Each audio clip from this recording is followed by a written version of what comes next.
He conquered almost the entire known world before he turned 30. Kingdom after kingdom surrendered before him. Armies that had once seemed unstoppable collapsed in a matter of hours. By the time his journey ended, his empire stretched farther than anyone in Greece had ever imagined possible. And yet, the strangest part of Alexander's story was never how much he conquered. It was that every victory only seemed to convince him that there was still another horizon waiting to be reached. Before you settle in for tonight's story, if you're enjoying what we do here, a like or a subscribe helps more than you'd think, but only if it's genuine. And if you've got a moment, tell me where in the world you're listening from tonight, and what time it is for you. It's always the best part of reading through the comments. Now, turn the lights down low, get comfortable, and let's begin. Long before Alexander was born, the world looked very different from the one we know today. There were no countries as we would recognize them. No unified empires stretching across continents. Instead, the Mediterranean was a mosaic of kingdoms, city-states, tribes, and ancient civilizations, each convinced that its own customs lay at the very center of the world. To the south, Egypt had already witnessed thousands of years of history. The pyramids were ancient even by the standards of Alexander's lifetime. Along the Nile, generations of pharaohs had risen and fallen while the river continued its endless rhythm, flooding and retreating with quiet certainty. Farther east stood the Persian Empire. It was the greatest power of its age. Its kings ruled over lands so vast that messengers could spend months traveling from one end of the empire to the other. Dozens of peoples spoke different languages, worshipped different gods, and lived under the authority of a single great king. To many Greeks, Persia seemed almost unimaginably large. An empire that represented both admiration and fear. The memory of the Persian invasions of Greece still lingered in stories passed from one generation to the next. The names Marathon, Thermopylae, and Salamis had become symbols of survival against overwhelming odds. But while Persia looked eastward over its immense dominion, the Greek world remained divided. Athens celebrated democracy and philosophy. Sparta valued discipline above nearly everything else. Corinth, Thebes, Argos, and dozens of other city-states pursued their own ambitions, often fighting one another as fiercely as they ever fought foreign enemies. Unity was rare. Rivalry was constant. Far to the north lay a kingdom that many southern Greeks barely considered truly Greek at all. Macedon. Its hills were covered with forests rather than marble temples. Its nobles were known more for hunting and horseback riding than for public debate. To sophisticated Athenians, Macedonians often appeared rough, provincial, and uncultured. Few imagined that this distant kingdom would soon dominate the entire Greek world. Even fewer believed it would become the starting point for one of history's greatest journeys.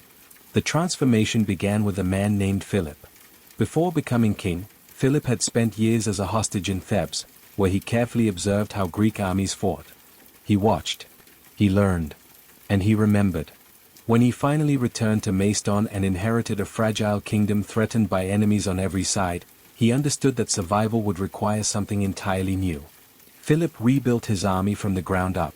He introduced the long sarissa, a spear so lengthy that entire ranks of soldiers could project a forest of points toward an advancing enemy. He trained his infantry relentlessly. He strengthened the cavalry. Most importantly, he taught different parts of his army to fight as one. No longer would infantry and cavalry wage separate battles.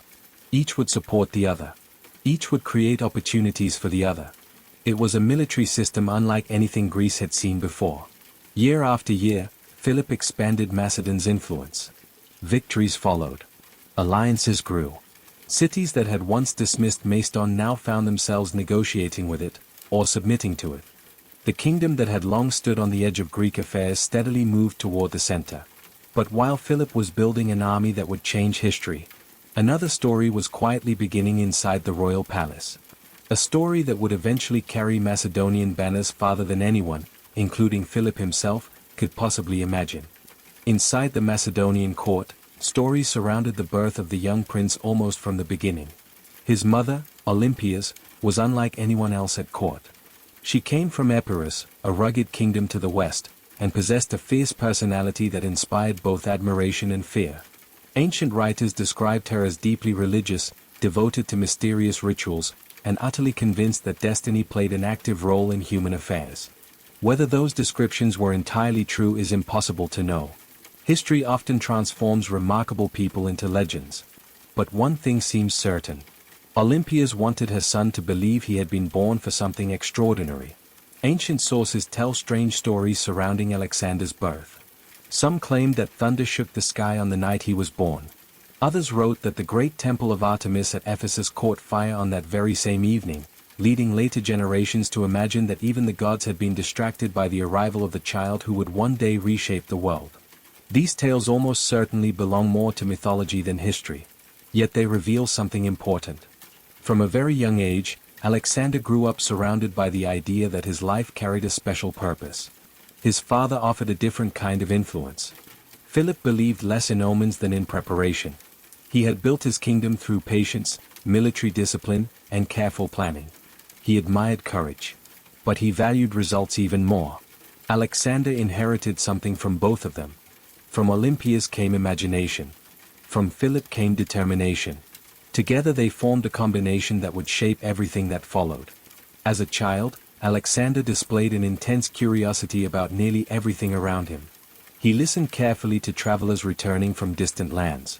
He asked questions about mountains beyond the borders of Greece, about rivers no Macedonian had ever crossed, and about peoples whose languages sounded completely unfamiliar. The world beyond the horizon fascinated him long before he ever had the chance to see it. He also developed a deep admiration for the heroes of Greek legend. Among all of them, none captured his imagination more than Achilles. The stories of the Iliad were not simply entertaining tales. To Alexander, they described the life of someone who had chosen eternal glory over a long and peaceful existence. It was an idea that would remain with him for the rest of his life. One day, Philip invited one of the greatest minds of the Greek world to educate his son. His name was Aristotle.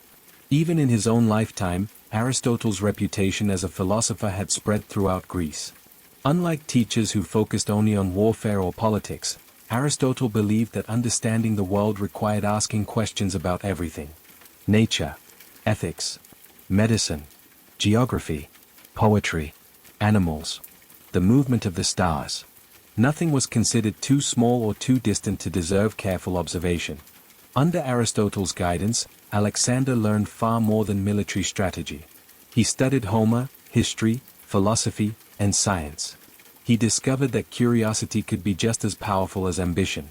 Years later, even while leading armies across Asia, Alexander continued collecting unusual plants, animals, and geographical information, sending many discoveries back to Greece. His campaigns were driven not only by conquest. They were also journeys into lands that few Greeks had ever described. Perhaps Aristotle never intended to inspire an explorer. Yet that is partly what he created. Still, the lesson that revealed Alexander's character most clearly came not inside a classroom, but in front of an untamed horse. The animal had been brought before Philip by a trader who hoped to sell it to the royal court. It was magnificent, powerful, jet black. Yet no rider could control it. Again and again, experienced horsemen climbed into the saddle only to be thrown violently back to the ground. Eventually, Philip ordered the horse taken away. It seemed useless. Too wild to train. Too dangerous to keep. Then the young Alexander, still only a boy, stepped forward. He quietly asked his father for permission to try. Laughter spread through the gathered nobles. If seasoned riders had failed, what chance did a child have? But Alexander had noticed something the others had missed. The horse was not charging out of anger. It was frightened. Every time it turned, it caught sight of its own shadow moving across the ground. Believing it to be another animal pursuing it, it panicked. Instead of forcing the horse into submission, Alexander gently turned it toward the sun, where the shadow disappeared behind it. He spoke softly. He waited patiently. Only when the horse had grown calm did he climb onto its back. A moment later, horse and rider galloped across the open field together. When they returned, the laughter had disappeared. Philip is said to have embraced his son before speaking words that later became famous. "My son, you must find a kingdom large enough for your ambitions. Macedon is too small for you." Whether he spoke those exact words no one can truly know. But history suggests that Philip had already begun to understand something. His son was looking beyond Macedonia. Beyond Greece. Perhaps even beyond the limits of the known world itself. Alexander's childhood unfolded alongside the astonishing rise of his father's kingdom. Every year seemed to bring another victory. Another alliance. Another city accepting Philip's growing authority. The prince watched it all from close enough to admire it, yet far enough to wonder what might still lie beyond. As he grew older, he no longer remained inside the palace while history unfolded outside its walls. Philip believed that a future king had to learn by experience. Alexander rode with the army. He observed military councils. He watched engineers construct siege machines and officers organize long columns of soldiers before dawn. War, to him, was never an abstract idea. It became part of everyday life. By the age of 16, Philip entrusted his son with a remarkable responsibility. While the king campaigned elsewhere, Alexander was appointed regent of Macedon. For a young man who had barely reached adulthood, it was an extraordinary test. Before long, the challenge arrived. A Thracian tribe rebelled, believing the absence of the king presented an opportunity. Alexander acted quickly. He gathered the available forces, marched against the uprising, defeated it, and secured the region before Philip could even return. It was not merely a military success. It proved that he could make decisions alone, that he could command loyalty, that he possessed the confidence expected of a ruler. Soon afterward came an even greater lesson. In 338 BC, Philip marched south to confront an alliance of Greek city-states led by Athens and Thebes. The armies met near the small town of Chaeronea. It would become one of the most decisive battles in Greek history. Alexander, still only 18 years old, commanded part of the cavalry on the Macedonian left. While Philip deliberately drew the Athenian line forward, Alexander waited. He understood the plan. Discipline required patience as much as courage. Then, at precisely the right moment, the order came. The young prince led the cavalry charge. The attack struck the Theban line with tremendous force. Ancient writers describe the assault as one of the turning points of the battle.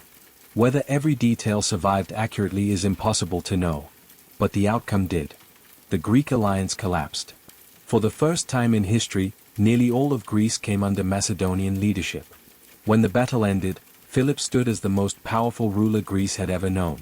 Alexander had earned his first reputation as a commander. Yet victory brought an unexpected consequence. There were no powerful Greek rivals left to defeat. The cities that had dominated Greek history for centuries had either submitted or joined Philip's newly created League of Corinth. For many kings, that would have been enough. Peace had been secured.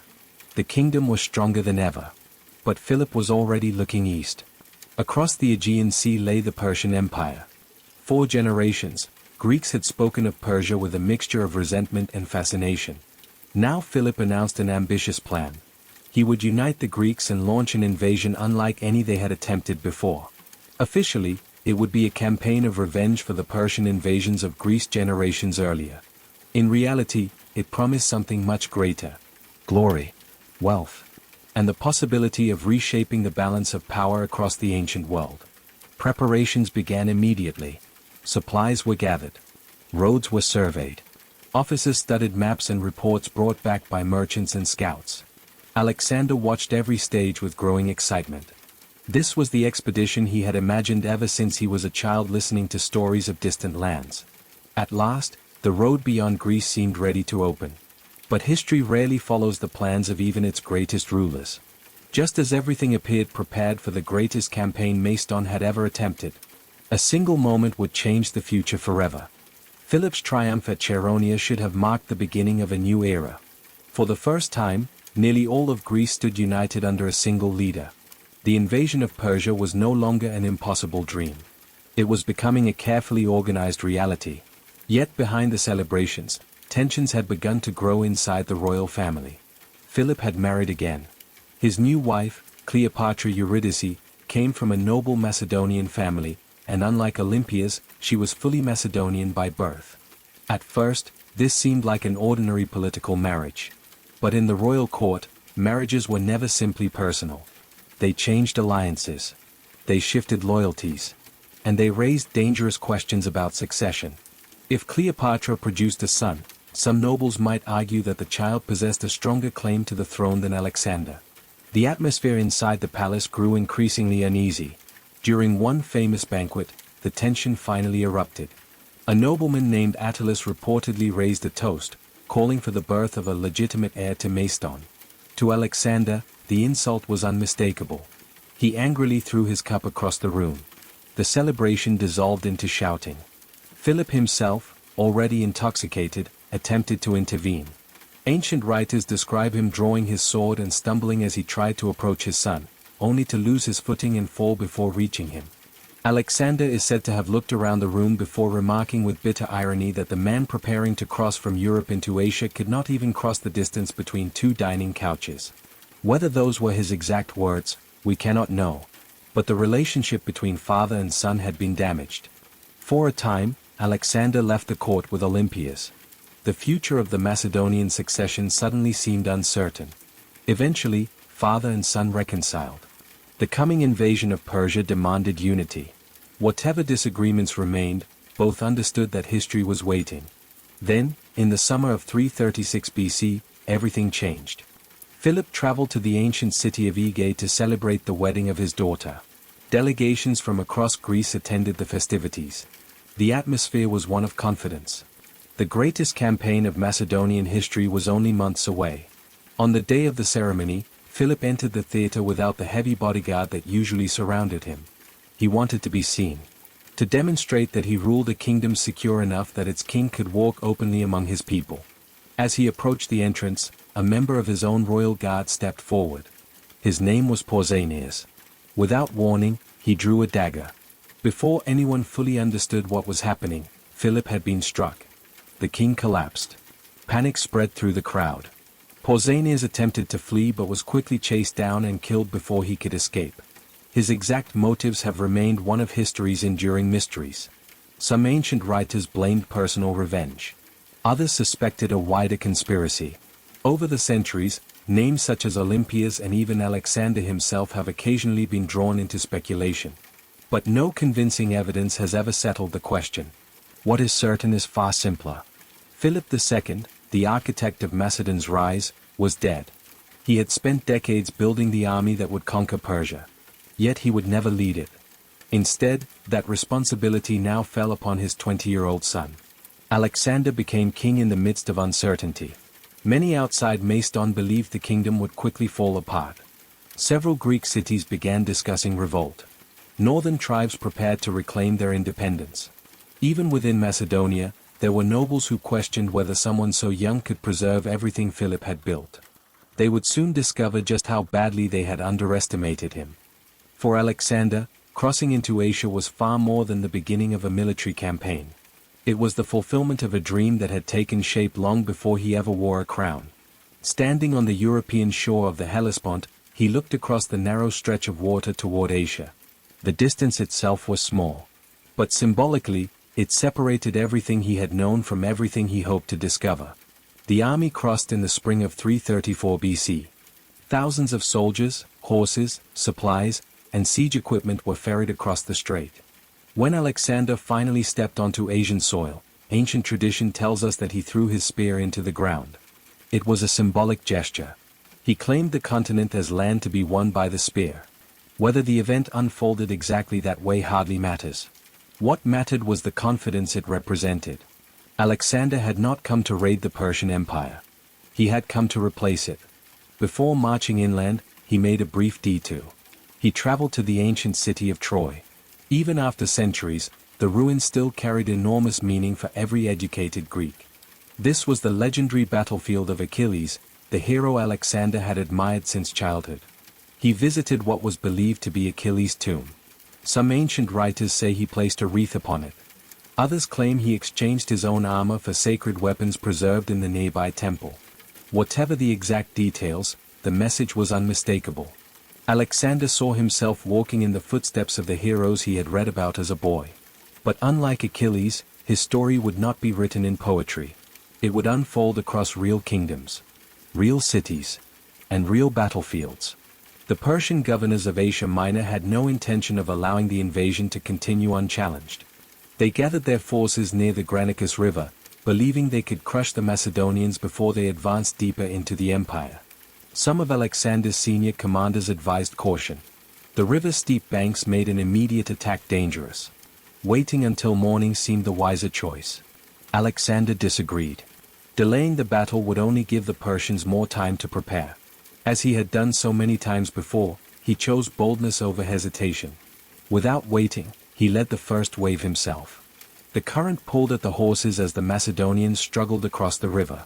Persian cavalry charged downhill toward them, hoping to throw them back into the water before they could establish a foothold. For several tense moments, the outcome remained uncertain.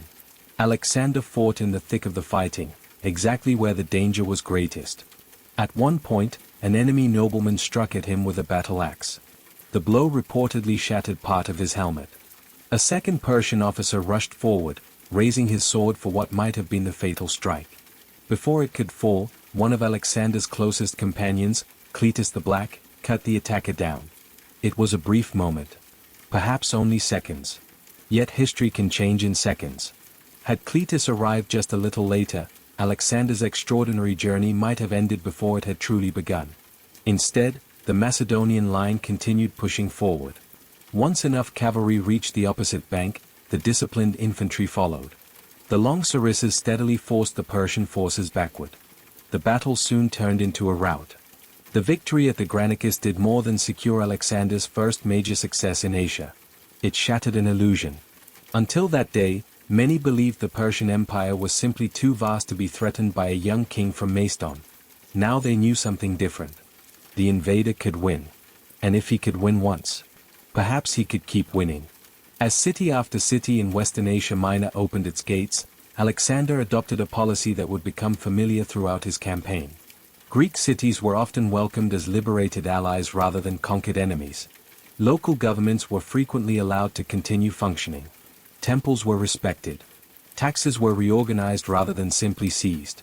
Alexander understood that lasting victories depended on more than battlefield success. People had to believe that life under his rule could be preferable to resisting it. The campaign had begun with a single crossing. Already, the map of the ancient world was beginning to change. And somewhere beyond the mountains of Asia Minor, another horizon was already waiting. With Western Asia Minor largely secured, Alexander continued moving east. Each victory brought new territory. Each new territory revealed another obstacle. For most kings, success encouraged caution. For Alexander, success seemed only to increase his appetite for what lay ahead. One of the most famous episodes of his journey took place in the ancient city of Gordium. According to local tradition, a remarkably intricate knot had been tied to an old wagon many generations earlier. Legend claimed that whoever succeeded in undoing the knot would one day rule all of Asia. By the time Alexander arrived, countless people had examined it. None had managed to unravel it. Ancient historians tell the story in different ways. Some say Alexander studied the knot before suddenly drawing his sword and slicing through it with a single stroke. Others suggest he simply discovered how to remove the central pin holding it together. Whatever truly happened has been lost to time. What survived was the symbolism. Alexander was never particularly interested in solving problems the way everyone else expected. If tradition presented an obstacle, he preferred to find an entirely new path around it. As spring turned into summer, the campaign carried him deeper into the Persian Empire. Meanwhile, King Darius III finally began organizing the full strength of his forces. Unlike the regional governors defeated at the Granicus, Darius ruled the entire empire. He understood that the Macedonian invasion could no longer be dismissed as a minor frontier conflict. This required the great king himself. The two armies eventually approached one another near the small town of Issus. The battlefield was unlike the wide plains that usually favored Persia's enormous numbers. Mountains pressed in from one side. The sea lay on the other. The narrow terrain prevented Darius from deploying his army as effectively as he had intended. Alexander immediately recognized the opportunity. Once again, he refused to allow the size of the Persian army to intimidate him. Instead, he concentrated on one objective. Not the destruction of the entire enemy force. The defeat of its king. As the battle began, the Macedonian phalanx pushed steadily forward while fierce fighting erupted across the line. Persian resistance was determined.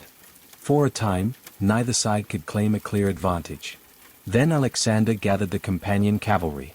As he had done before, he positioned himself at the very front. His target was unmistakable. Darius himself.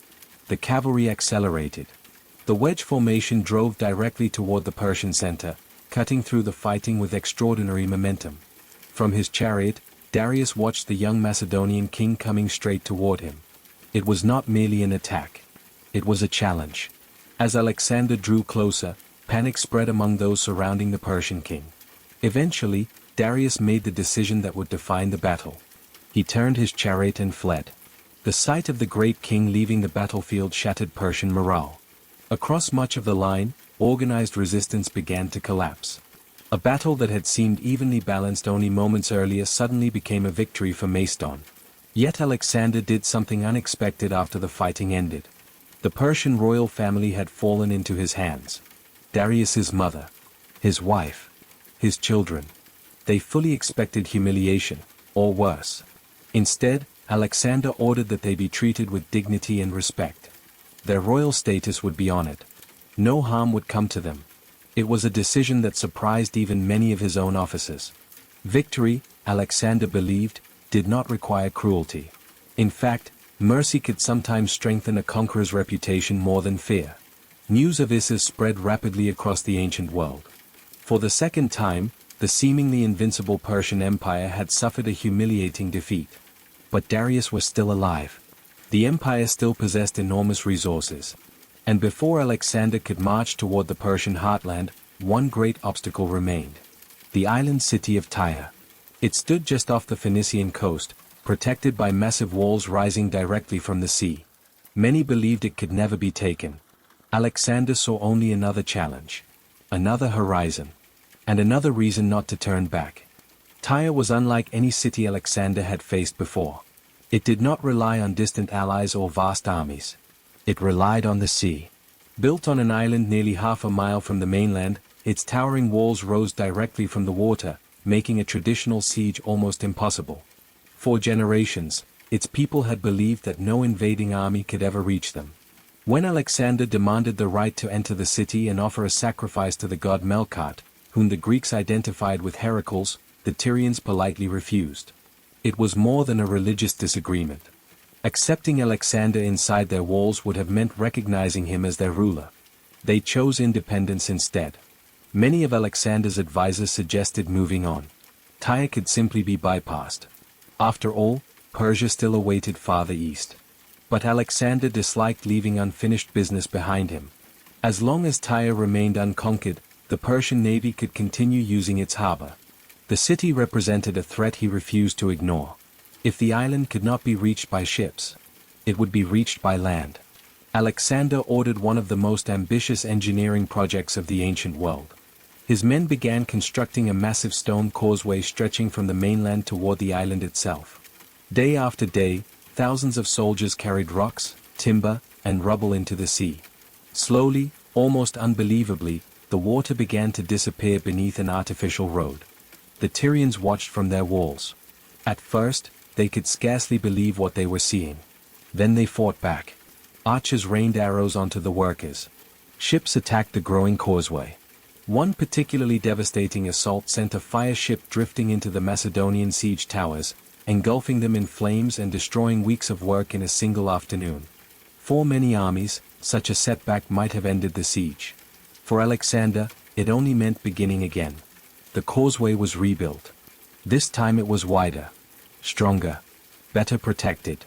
Meanwhile, Alexander gathered ships from newly allied Phoenician cities until he possessed a fleet capable of surrounding Tyre from every direction. The island that had once depended on the sea for protection now found itself trapped by it. After months of relentless effort, the Macedonians finally breached the walls. Fierce fighting spread through the streets before organized resistance came to an end. The siege had lasted nearly 7 months. It became one of the clearest demonstrations of Alexander's character. He was willing to spend extraordinary amounts of time, energy, and resources to overcome a single obstacle. Not because it was easy, but because he refused to leave challenges unconquered behind him. With Tyre secured, the Phoenician coast gradually submitted to Macedonian control. One final fortress, Gaza, resisted briefly before falling after a determined siege. For the first time, the road to Egypt lay completely open. Unlike Tyre, Egypt offered almost no resistance. Many Egyptians had grown weary of Persian rule after generations of foreign domination. When Alexander entered the country in 332 BC, he was welcomed not as an invader, but as a liberator. For the young king, Egypt represented something very different from the battlefields of Asia. It was a land of astonishing antiquity. Its temples had already stood for thousands of years. Its priests preserved traditions older than almost any civilization Alexander had ever encountered. Rather than dismantle those traditions, he embraced them. He honored the local gods. He visited ancient sanctuaries. Before long, Egyptian priests formally recognized him as pharaoh. It was another step in Alexander's gradual transformation. He was no longer simply the king of Macedon leading a Greek army. He was becoming the ruler of many different worlds at once. While traveling along Egypt's Mediterranean coast, Alexander paused at a quiet stretch of shoreline between the sea and Lake Merotis. Looking across the natural harbor, he immediately recognized its potential. Here, he decided, a new city would rise. It would bear his own name. Alexandria. At the time, it was little more than an ambitious idea marked out upon the sand. No one could yet imagine that it would one day become one of the greatest centers of learning, trade, and culture in the ancient world. For Alexander, however, founding cities was never just about leaving his name behind. Each new foundation became another bridge between civilizations. Another place where Greek and Eastern traditions could meet.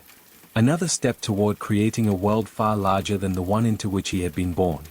But before leaving Egypt, one final journey awaited him.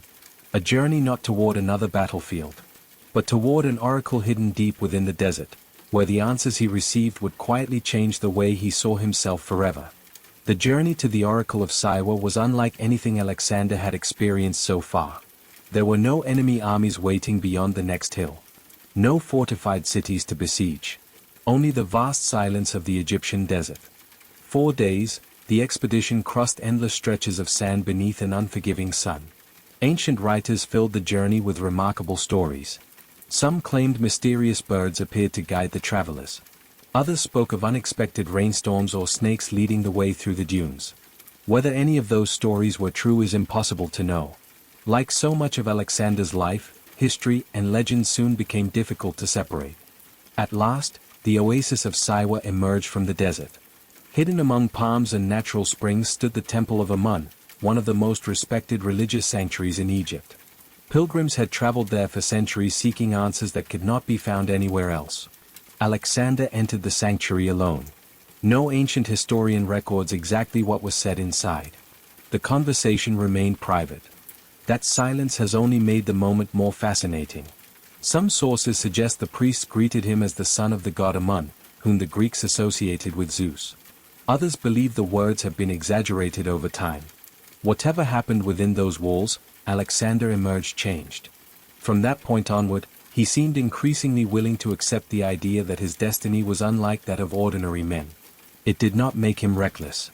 If anything, his military decisions remained as calculated as ever. But it strengthened a belief that had been growing since childhood, that his life had been shaped for something extraordinary. Leaving Egypt, Alexander turned his attention once more toward Persia. Darius had spent the previous months rebuilding his strength. The defeats at Granicus and Issus had been painful, but the Persian Empire was far from defeated. Across the eastern provinces, fresh soldiers were recruited. Cavalry arrived from distant satrapies. War chariots fitted with sharpened blades were prepared for battle. Darius understood that the next confrontation would decide the future of his empire. This time, he intended to fight on ground of his own choosing. Near the village of Gaugamela, he selected a vast open plain. The land was carefully cleared and leveled so that his chariots and cavalry could maneuver freely. Everything favored the Persians. Their army greatly outnumbered the Macedonians. The battlefield suited them perfectly. Many believed Alexander had finally marched into a situation from which even his brilliance could not rescue him. On the evening before the battle, some of Alexander's generals proposed a surprise attack under the cover of darkness. It seemed like a sensible suggestion. A night assault might reduce the Persian numerical advantage. Alexander refused. According to ancient tradition, he replied with a sentence that became famous. "I will not steal my victory." Whether those were his exact words hardly matters. The decision itself is beyond dispute. He wanted the battle fought in daylight. Openly. Without leaving room for anyone to question the outcome. While much of the Persian army remained awake through the night, expecting an attack that never came, the Macedonians rested. They ate. They sharpened their weapons. They slept as best they could. At dawn, Alexander mounted Bucephalus once again. Before him stretched the largest army he had ever faced. Thousands upon thousands of soldiers. Cavalry extending toward the horizon. War chariots waiting between the lines. At the center stood Darius, determined that this battle would end differently from the last. Alexander looked across the plain in silence. Somewhere beyond that immense army lay Babylon. Susa. Persepolis. The heart of the Persian Empire itself. But first, one final battle had to be won. And once again, his eyes drifted toward the horizon. As the first light spread across the plain of Gaugamela, both armies slowly came to life. Dust already hung in the morning air. Thousands of horses shifted impatiently beneath their riders. Bronze helmets caught the rising sun, scattering flashes of light across the endless line of soldiers. For many men standing there, this would be the final sunrise they would ever witness. Alexander rode calmly along his front line. He did not rush. He did not shout. Instead, he stopped from time to time to speak with individual officers, offering quiet words rather than dramatic speeches. His confidence spread naturally through the ranks. The soldiers had followed him for years. They had crossed rivers together, scaled walls together, faced impossible odds together. They trusted him because he had always shared their dangers. Darius watched from the center of his own vast army. Everything appeared to favor him. His numbers were overwhelming. His cavalry stretched far beyond Alexander's flanks. Before the battle even began, he had ordered the ground carefully leveled so that his feared side chariots could charge without obstruction. If ever there had been a place to stop the Macedonian advance, this was surely it. The battle began not with a thunderous charge, but with careful movement. Alexander did something unexpected. Instead of advancing directly toward the Persian center, he gradually led his army diagonally to the right. To many watching from a distance, the maneuver seemed almost strange. Yet every step forced Darius to make a difficult decision. If he remained still, Alexander might reach ground that had not been prepared for the Persian chariots. If he followed, the Persian formation would slowly begin to stretch. Darius chose to follow. Almost imperceptibly at first, gaps began appearing across the enormous Persian line. Alexander had been waiting for exactly that. Finally, the Persian king ordered the attack. The scythe chariots thundered forward. Their spinning blades had been designed to tear through tightly packed infantry, breaking formations with terrifying speed. The Macedonians remained astonishingly disciplined. At the last possible moment, soldiers calmly opened narrow lanes between their ranks. Instead of crashing into a solid wall of spears, many chariots simply passed harmlessly through the openings, where waiting troops killed the horses or captured the drivers. One of Persia's most feared weapons had achieved almost nothing. Then came the moment Alexander had been creating from the very beginning.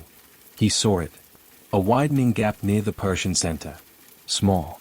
Brief. But enough. Gathering the companion cavalry into their familiar wedge formation, he lowered his spear. The charge began. Thousands of hooves pounded across the plain. The formation drove forward with extraordinary precision, aiming directly toward the opening before it could close again. The impact was devastating. The Macedonian cavalry burst through the weakened section of the Persian line, cutting toward Darius himself. Once again, the great king found Alexander riding directly toward him. Once again, the distance between them grew smaller. The bodyguards surrounding Darius fought desperately. But they could not stop the advancing wedge forever. Faced with the possibility of capture, or death, Darius made the same decision he had made at Issus. He turned away. His chariot withdrew from the battlefield. Soon afterward, he abandoned it altogether and escaped on horseback.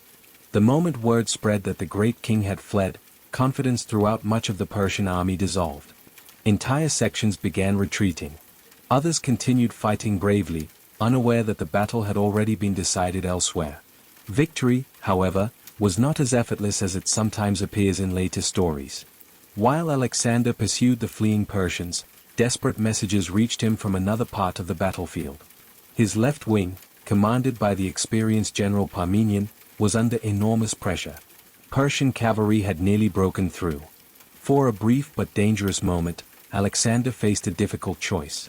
Continue chasing Darius, or turn back to save his own army. Many kings might have pursued personal glory. Capturing the great king would have ended the war immediately. Instead, Alexander turned around. He rode back toward the fiercest fighting to reinforce his struggling soldiers. Darius escaped. But the Macedonian army survived intact. It was another glimpse into Alexander's priorities. He wanted victory. But never at the cost of abandoning the men who had carried him this far. By sunset, the battlefield belonged entirely to Macedon. The greatest army the Persian Empire could assemble had been defeated. Not merely pushed back. Broken. The road to the imperial capitals now stood open. Babylon. Susa. Persepolis. Names that had filled Greek imagination for generations were no longer distant dreams on a map. They had become destinations. As the exhausted soldiers slowly gathered among the wreckage of the battlefield, many believed the campaign was finally nearing its end. Surely no empire could survive such a defeat. Surely no king could continue fighting after losing everything. Alexander looked east once more. Beyond Babylon. Beyond Persepolis. Beyond the lands that every Greek map could describe. There was still another horizon. Beyond Gaugamela, the Persian Empire began to unfold before the Macedonians like a world they had scarcely imagined. The first great prize was Babylon. For centuries, its name had carried an almost mythical weight. Travelers spoke of immense walls, magnificent temples, gardens that seemed to rise into the sky. Whether every story was true mattered little.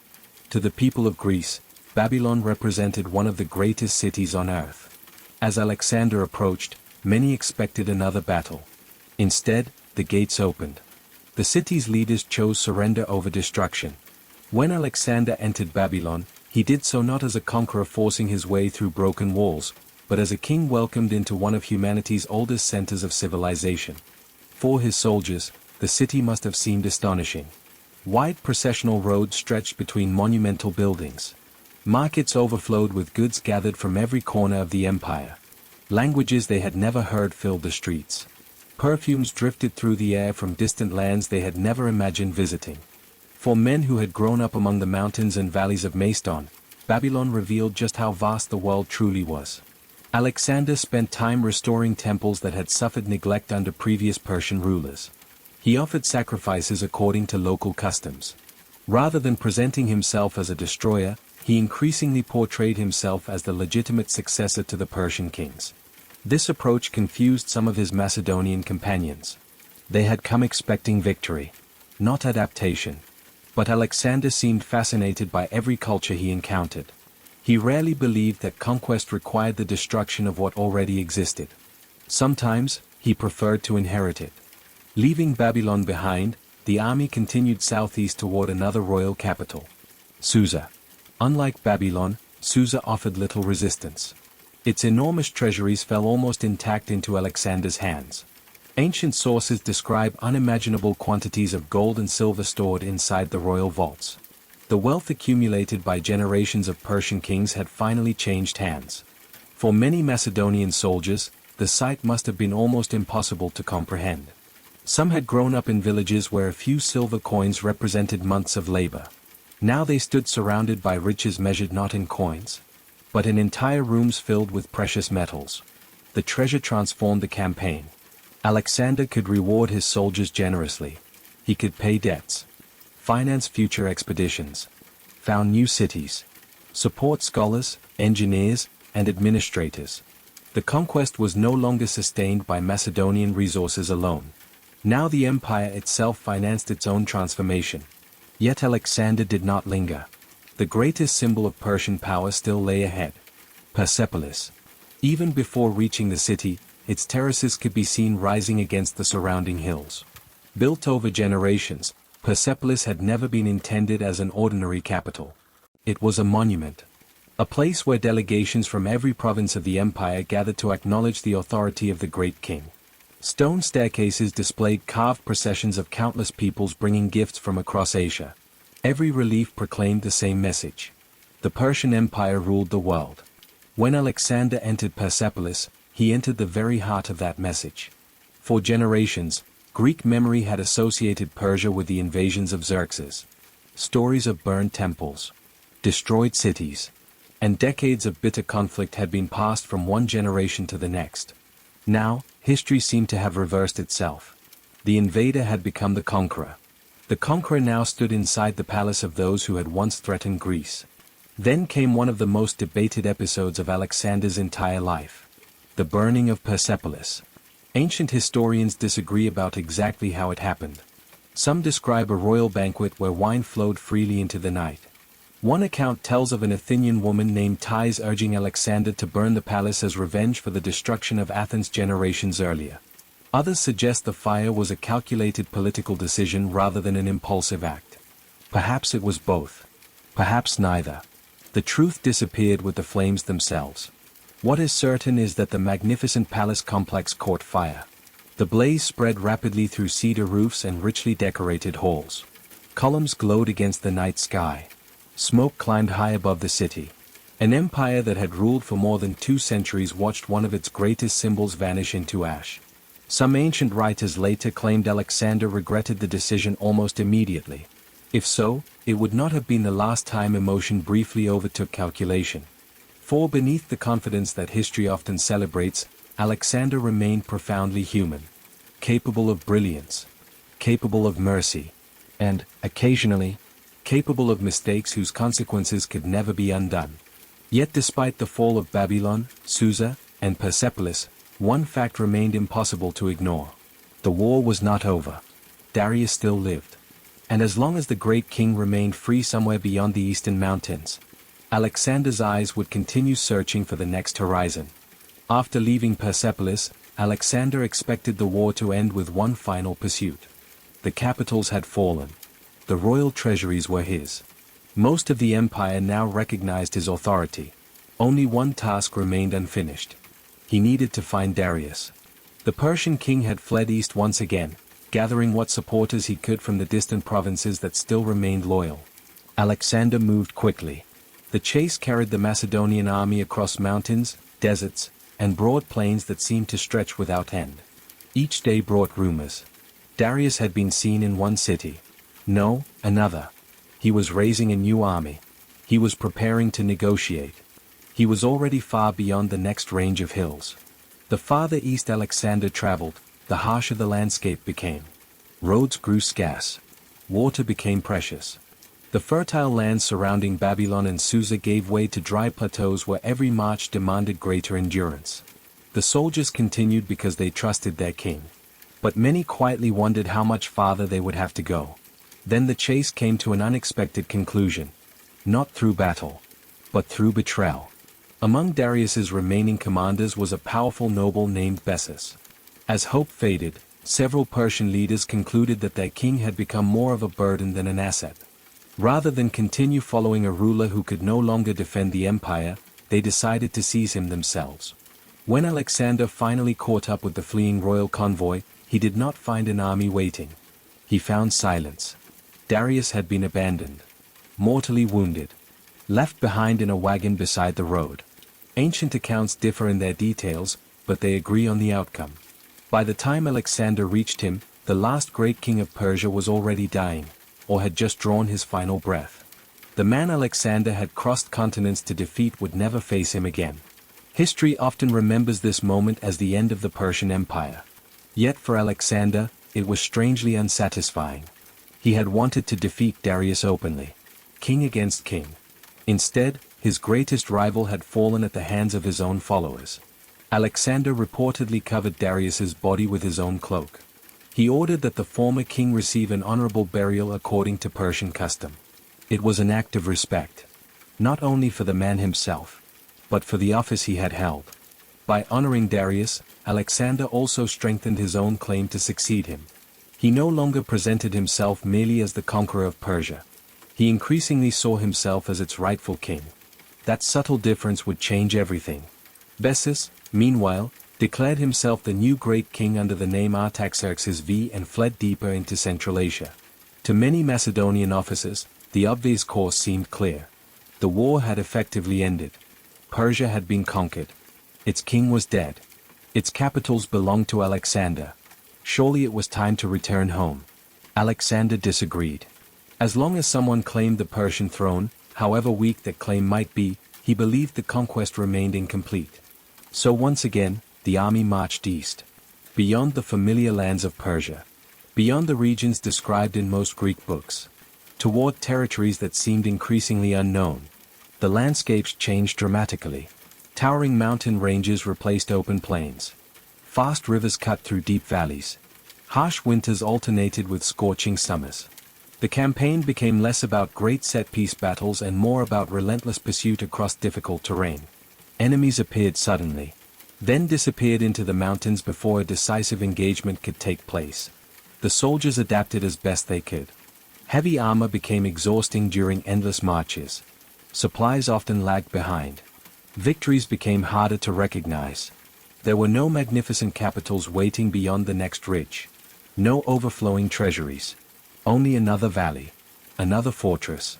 Another horizon. It was during these years that Alexander himself began to change in ways both subtle and unmistakable. The young king who had once led a campaign of liberation was gradually becoming the ruler of an immense multinational empire. Persian nobles entered his administration. Eastern customs appeared more frequently at court. Some of his oldest Macedonian companions watched these changes with growing uncertainty. They had followed a king of Macedon. Now they wondered if they were serving something entirely different. Alexander, however, seemed convinced that his empire could not survive if it remained divided between conquerors and conquered. To unite such a vast world, he believed he would first have to become part of it himself. Many admired that vision. Others feared it. Neither side yet understood how deeply those differences would shape the years still to come. The farther Alexander advanced into Central Asia, the more the nature of the campaign changed. Gone were the enormous battles that decided the fate of empires in a single afternoon. Now the struggle became slower, more exhausting, and, in many ways, far more dangerous.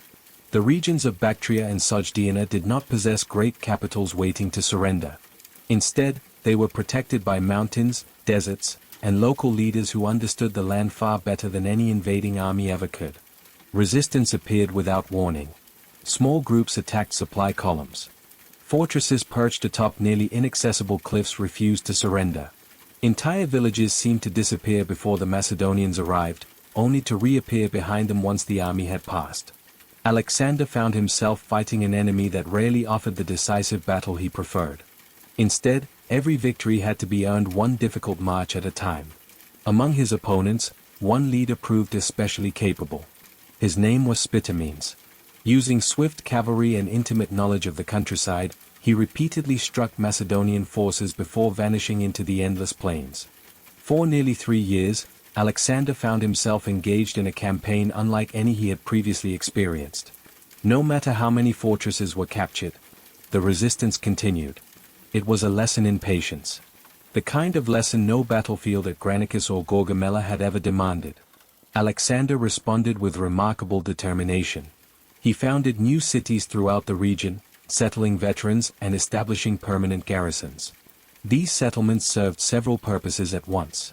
They protected supply routes, encouraged trade, spread Greek culture, and created lasting centers of administration far beyond the traditional boundaries of the Greek world. Many of these cities would survive for centuries. Some still exist today beneath modern names. For Alexander, conquest alone was never enough. Territory had to be connected, organized, made part of something larger. Yet the endless campaigning was beginning to leave its mark. Years had passed since the army first crossed the Hellespont. Many soldiers had not seen their families in nearly a decade. Some had left home as teenagers. Now they carried gray hairs beneath their helmets. The victories remained extraordinary. But victory itself no longer guaranteed satisfaction. The farther east they marched, the more often one quiet question surfaced around evening campfires. How much farther? Alexander rarely asked that question himself. Whenever one horizon was reached, another seemed to appear beyond it. Perhaps nowhere was this clearer than during the capture of what became known as the Sogdian Rock. Local defenders believed the fortress was impossible to take. Built high upon steep cliffs, it appeared protected by nature itself. Its commander reportedly mocked Alexander's demands for surrender, declaring that the Macedonians would need soldiers with wings before they could capture the stronghold. Alexander accepted the challenge. He asked for volunteers. Hundreds stepped forward. During the night, using iron pegs and ropes, they climbed the sheer cliffs while darkness concealed their movements. The ascent was terrifying. Several men lost their footing and disappeared into the abyss below. Those who survived reached the summit before dawn. When daylight arrived, the defenders looked upward, and saw Macedonian soldiers standing above them. Their confidence vanished instantly. The fortress surrendered without the desperate battle everyone had expected. It became another story repeated throughout the army. Not because Alexander possessed magical abilities, but because he consistently encouraged his men to attempt what others considered impossible. Around this same period, another meeting quietly altered the course of his life. Among the local nobility was a young woman named Roxana. Ancient writers consistently describe her as exceptionally beautiful, though beauty alone was never enough to influence Alexander's decisions. Their marriage carried political significance as well. By marrying the daughter of a powerful Bactrian noble, Alexander strengthened ties with the eastern provinces he hoped to govern. Yet many ancient sources also suggest genuine affection between them. Whether that affection grew immediately or gradually, we cannot know. What is certain is that Roxana became far more than another political alliance. She would remain at Alexander's side through the years that followed. To his Macedonian companions, however, the marriage symbolized something much larger. Their king had not chosen a Macedonian bride, nor a Greek one. He had married into the very world they had spent years conquering. For some, it represented wisdom.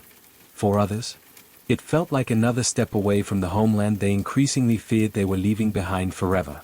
By now, Alexander had spent years transforming himself alongside the empire he ruled. The change had not happened all at once. It had arrived one decision at a time. A Persian official kept in office rather than replaced. A local tradition respected instead of forbidden. A marriage that joined two distant worlds. Taken individually, each choice seemed understandable. Together, they revealed a king whose ambitions had grown beyond Macedonia itself. Not everyone welcomed that transformation. Among the Macedonian nobility, discomfort gradually turned into resentment. Many officers had accepted years of hardship because they believed they were fighting to defeat Persia. Now Persia had been defeated. Yet instead of returning home, they found themselves adopting customs that only a few years earlier had belonged to their enemies. Alexander began wearing certain elements of Persian royal dress during official ceremonies. Not always. Not everywhere. But often enough to provoke whispers among his oldest companions. To the Persians, such clothing represented legitimate kingship. To many Macedonians, it represented something else entirely. Distance. One custom caused particular controversy. Proskynesis. In parts of the Persian world, approaching the great king involved a formal gesture of respect. Depending on rank, this might include bowing deeply or even prostrating oneself before the ruler. Among Greeks and Macedonians, however, such gestures were reserved for the gods. Free men greeted kings standing upright. Alexander appears to have considered adapting the ceremony for his multinational court. Perhaps he believed a single empire required shared rituals. Perhaps he hoped to place Persians and Macedonians on equal footing. Whatever his reasoning, the proposal failed. His Macedonian companions rejected it almost immediately. Some Persian nobles found the modified version equally unsatisfactory. Instead of uniting two traditions, the ceremony briefly pleased neither. Alexander quietly abandoned the attempt. It was a rare reminder that even he could not reshape centuries of custom overnight. Yet tensions continued to grow. The greatest strain no longer came from enemy armies. It came from the people who knew Alexander best. Among them was Cletus the Black.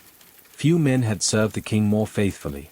Years earlier, at the Battle of the Granicus, Cletus had saved Alexander's life by striking down the Persian noble whose sword had nearly ended the campaign before it truly began. Their friendship stretched back decades. That history made what followed all the more tragic.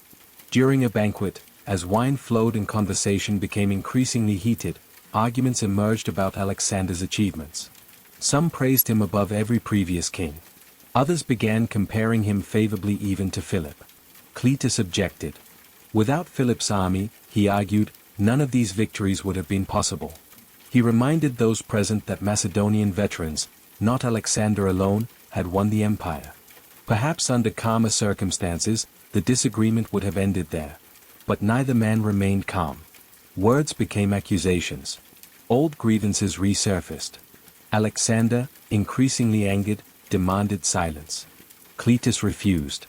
the room filled with anxious officers trying desperately to separate them. For a brief moment, it seemed the argument had ended. Then Alexander seized a spear. Before anyone could stop him, he drove it into his oldest friend. Silence followed. The kind of silence that arrives when everyone realizes something irreversible has happened. Cletus collapsed. The man who had once saved Alexander's life now lay dead by Alexander's own hand. Almost immediately, the king understood what he had done. Ancient writers describe him overcome with horror. Some say he tried to take his own life before his companions restrained him. Others report that he remained isolated for days, refusing food or conversation. Whatever the precise details, one truth emerges consistently from every ancient account. This was not the act of a cold-hearted tyrant. It was the devastating mistake of a man whose burdens, exhaustion, and growing isolation had begun to overwhelm even his remarkable self-control. The empire continued to expand. The victories continued to accumulate. But something had changed. Alexander still inspired extraordinary loyalty. Yet the easy trust that had once existed between him and many of his oldest companions had begun to fade. Conquering distant kingdoms had proved possible. Preserving the friendships formed before those conquests was becoming far more difficult. By the spring of 327 BC, the map of Alexander's empire had grown beyond anything Philip could ever have imagined. From the mountains of Greece to the distant valleys of Central Asia, countless peoples now acknowledged his authority. For many rulers, such an achievement would have marked the natural conclusion of a lifetime's ambition. Alexander was not yet 30, and he was already looking farther east. Beyond the towering Hindu Kush lay a land that fascinated the Greek imagination: India. To the ancient Greeks, India was not a clearly defined country but a vast and mysterious region at the edge of the known world. Travelers returned with stories of enormous rivers, exotic animals unlike anything seen in the Mediterranean, cities rich with commerce, philosophers who lived lives of extraordinary simplicity, and lands that stretched so far east that no one could confidently describe where they ended. Alexander wanted to see them for himself. Some historians have suggested practical reasons for the campaign: securing the empire's eastern frontier, preventing future rebellions, pursuing rulers who had once supported Persian resistance. All of these likely played a role. But there was something else as well: curiosity. It had followed Alexander since childhood.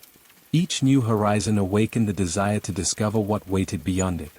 So once again, the army marched. Crossing the Hindu Kush tested every soldier. The mountains rose higher than anything many Macedonians had ever encountered. Narrow passes twisted through snow even during warmer months. Food became scarce.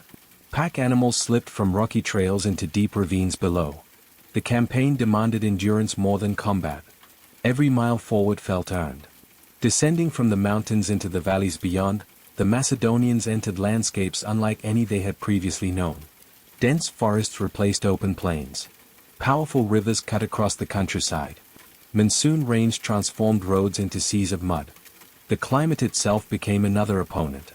Armor that had protected soldiers for years suddenly became unbearably heavy beneath the humid air. Even experienced veterans struggled to adapt. Yet Alexander continued moving forward. Along the way, many local rulers chose diplomacy over resistance. One of the most important was King Taxiles, ruler of the city of Taxila. Rather than oppose the Macedonians, he welcomed Alexander as an ally. The meeting reflected Alexander's growing approach to empire. Not every kingdom needed to be conquered by force. Some could be gained through negotiation.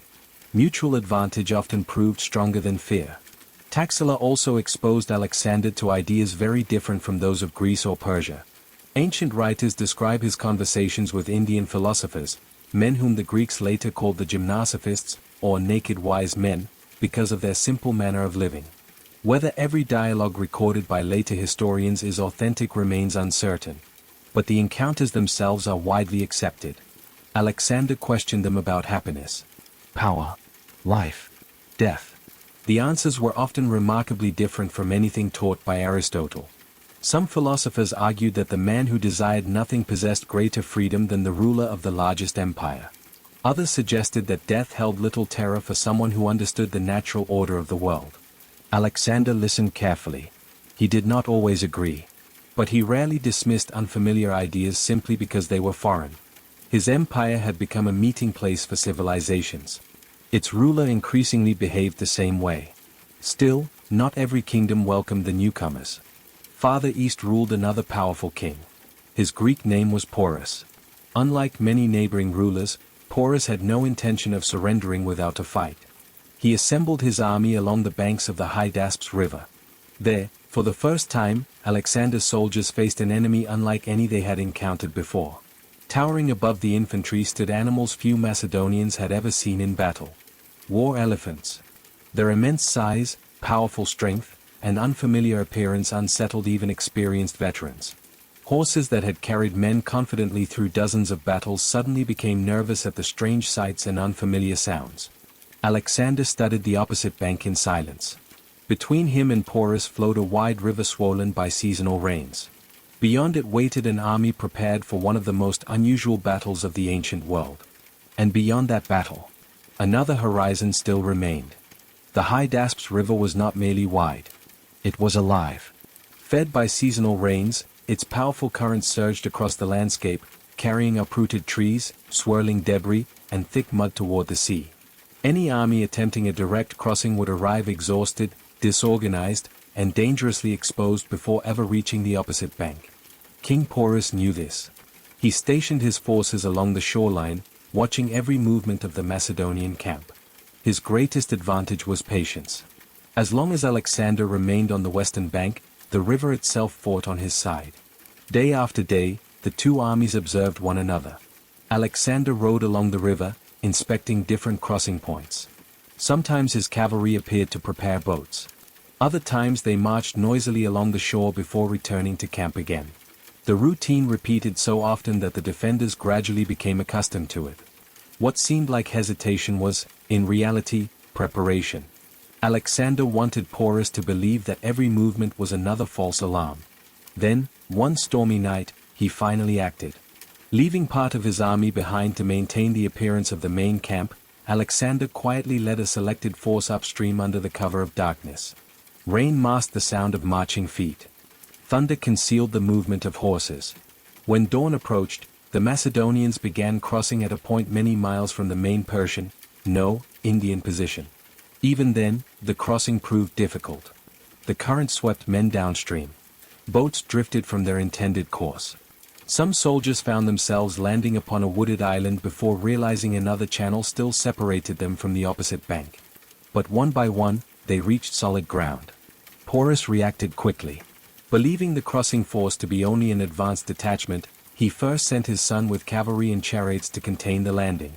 The encounter ended swiftly. Alexander's veterans overwhelmed the smaller force before it could delay their advance. Only then did Porus understand that the main attack had begun. He gathered the bulk of his army and marched toward Alexander. The battlefield that followed was unlike any the Macedonians had previously experienced. Across the plain stood ranks of infantry, strong cavalry, and, towering above them all, nearly 200 war elephants. To men who had never faced such creatures, the sight must have been deeply unsettling. Each elephant carried warriors upon its back. Their sheer size transformed the battlefield itself. Horses hesitated. Some refused to approach. Even the most disciplined soldiers understood that these were not ordinary opponents. Alexander adapted once again. Rather than charging recklessly into the elephants, he concentrated first on defeating Porus's cavalry. The companion cavalry struck the flanks with the speed and coordination that had brought victory so many times before. Gradually, the mounted forces protecting the elephants were driven away. Only then did the Macedonian infantry advance. The fighting became brutal. Unlike horses, wounded elephants did not simply retreat. Many panicked. Some turned back into their own lines, trampling friend and foe alike. Others continued fighting despite terrible injuries. The noise was unlike anything the Macedonians had ever heard. Trumpeting animals, splintering spears, shouted commands disappearing beneath the chaos.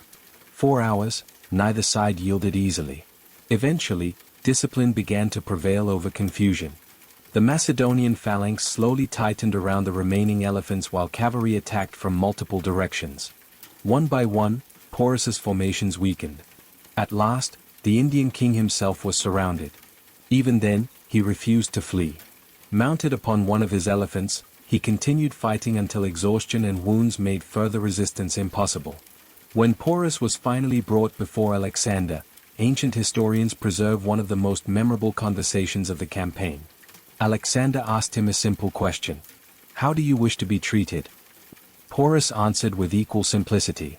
"Like a king." Alexander smiled. "And is there anything more?" Everything is contained in those words. Whether every sentence has reached us exactly as it was spoken, no one can know.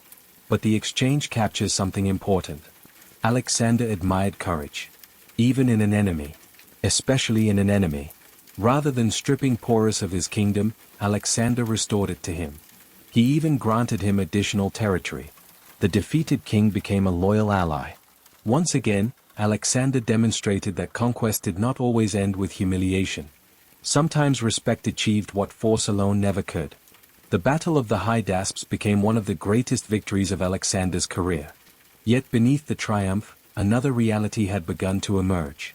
His soldiers had marched for nearly 8 years. They had crossed continents, defeated the greatest empire of their age, climbed mountains, crossed deserts, faced elephants. And every time they believed the journey might finally be ending, their king looked toward another horizon. Soon, for the first time since leaving Macedon, they would quietly decide they could go no farther. The victory at the Hydaspes should have marked the glorious conclusion of the expedition. At least, that was what many of the soldiers believed. They had marched farther than any Macedonian army in history. They had defeated kings whose names no Greek had ever expected to hear. They had crossed deserts, climbed frozen mountains, survived unfamiliar diseases, and fought animals they had never imagined existed. Surely they had reached the edge of the world. Alexander had other ideas. Beyond the Hydaspes lay another great river. Beyond that, another kingdom. Travelers spoke of the immense Ninda Empire farther east, with armies larger than any Alexander had yet encountered. Some accounts claimed it possessed thousands of war elephants. Whether those numbers were exaggerated hardly mattered. The stories alone suggested that even greater challenges still waited beyond the horizon. Alexander announced his intention to continue. The response was unlike anything he had experienced before. No rebellion erupted. No officer drew a sword. Instead, there was silence. The kind of silence that says more than words ever could. The soldiers listened. Then they looked at one another.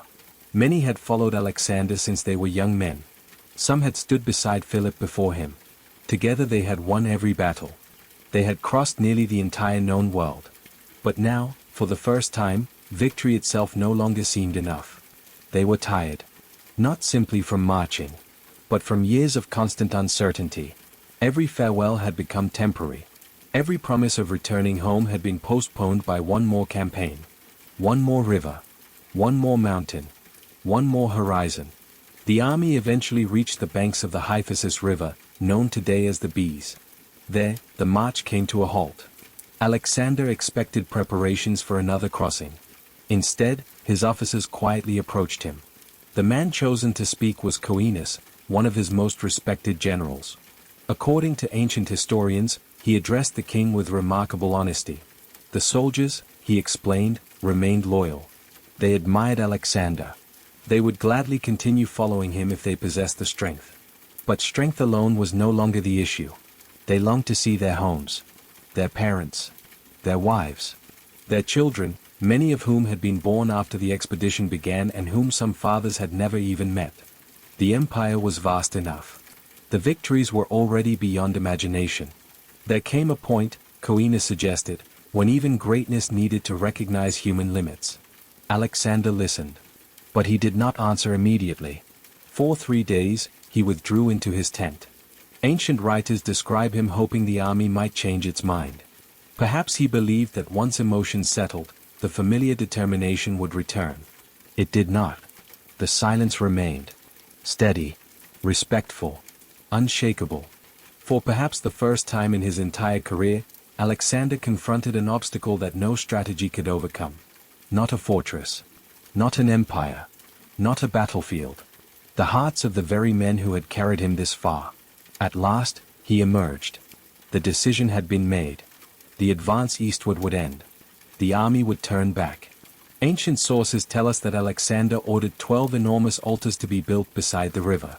They marked the furthest point reached by his expedition. Part monument. Part thanksgiving. Part farewell to a dream left unfinished. Standing beside those great stone structures, Alexander looked east one final time. Beyond the forests. Beyond the rivers. Beyond lands no Greek army would enter under his command. The horizon continued. It always would. For perhaps the first time since childhood, he accepted that not every horizon could be reached. The journey home, however, would prove no easier than the road that had brought them there. Alexander refused simply to retrace his steps. Instead, he chose another path. His fleet would descend the mighty Indus River toward the Southern Ocean, while parts of the army marched alongside its banks. It sounded like one final exploration.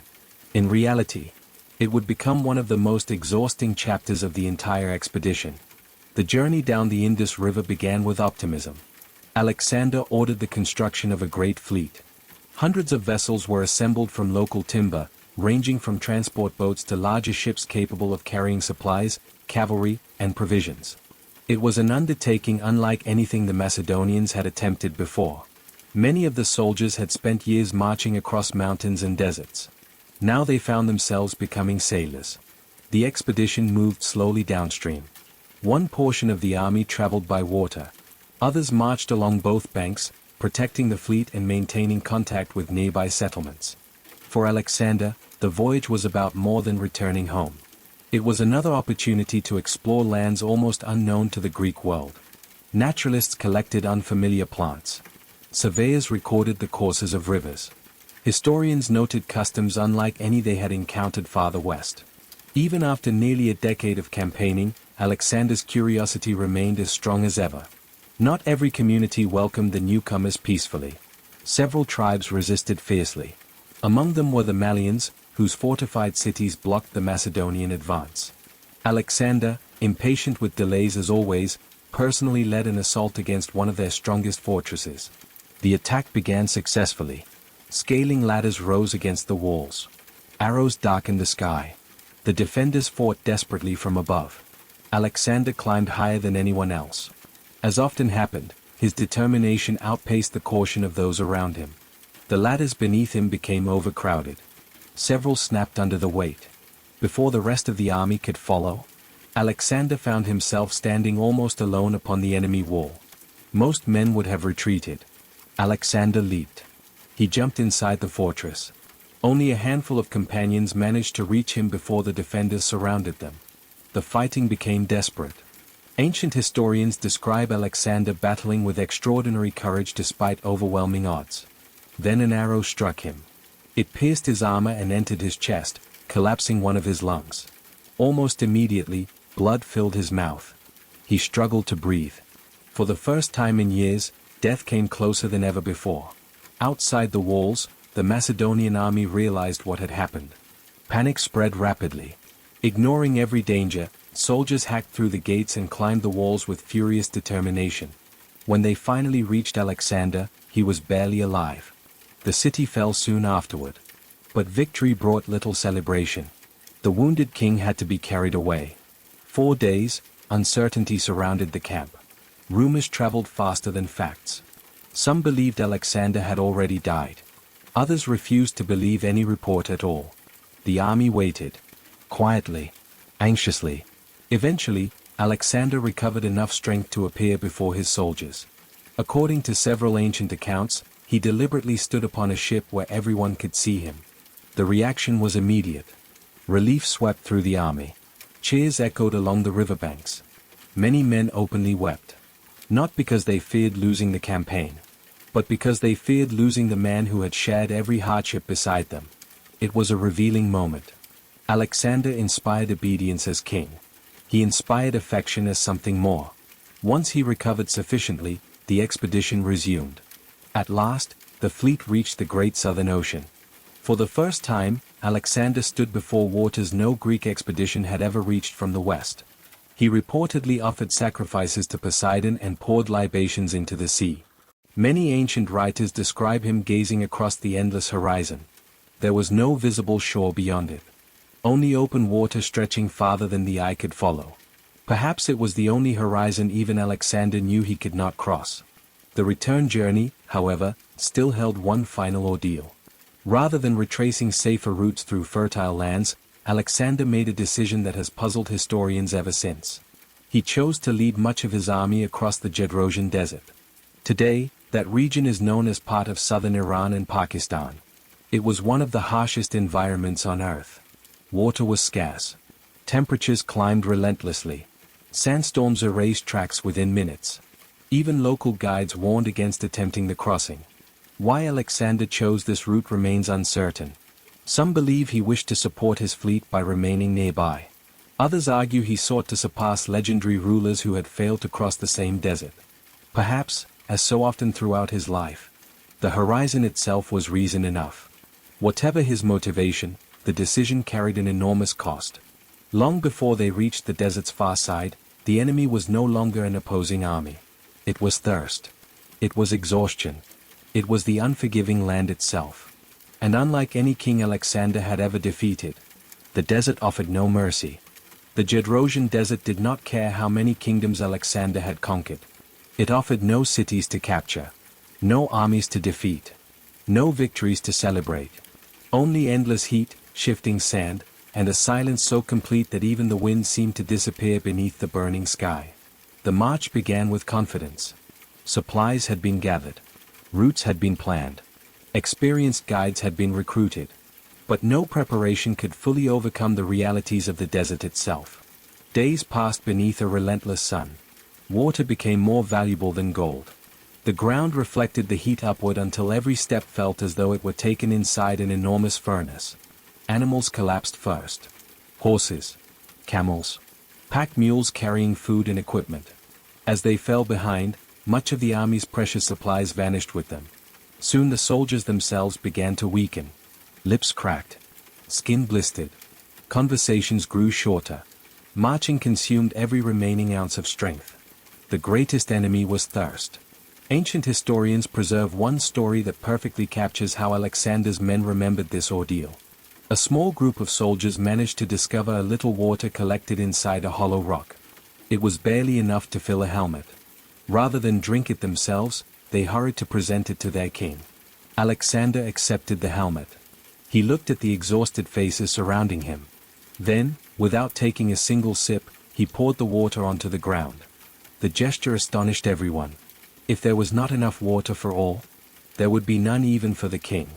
Whether every detail unfolded exactly as later writers described, the story survived because it reflected something his soldiers genuinely believed about him.